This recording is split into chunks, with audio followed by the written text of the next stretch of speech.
ஒரு சிறிய கிராமத்தில் ஒரு ஏழை பூனை வாழ்ந்து கொண்டிருந்தது. அவள் பெயர் பொன்னி. தினமும் வீடு வீடாக சுற்றி சிறிது உணவு கிடைக்குமா என்று தேடிக்கொண்டே இருப்பதுதான் அவளின் வாழ்க்கை. சிலர் அவளை அன்புடன் பார்த்தார்கள், ஆனால் பலர் கற்களை எறிந்து விரட்டிவிட்டார்கள். பசி, குளிர், தனிமை அவளின் தினசரி தோழிகள். ஒருநாள் கடும் மழை பெய்ய ஆரம்பித்தது. காற்று வேகமாக வீசியது. மழைத்துளிகள் அவளின் உடலை நனைத்தது.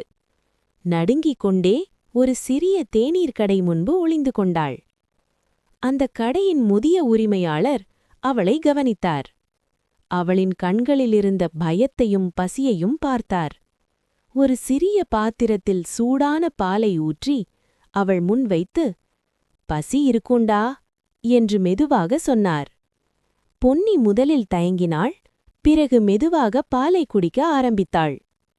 அந்த நொடியில் அவளின் வாழ்க்கை மாற ஆரம்பித்தது. அன்று முதல் பொன்னி அந்த கடையின் அருகேதான் இருந்தாள். கடைக்கு வரும் எலிகளை விரட்டினாள். கடை சுத்தமாக இருந்தது. கிராம மக்கள் அதைக் கண்டு ஆச்சரியப்பட்டார்கள். முன்பு விரட்டியவர்கள் கூட இப்போது அன்புடன் உணவு கொடுக்க ஆரம்பித்தார்கள். ஒரு சிறிய கருணை ஒரு உயிரின் வாழ்க்கையை மாற்றியது.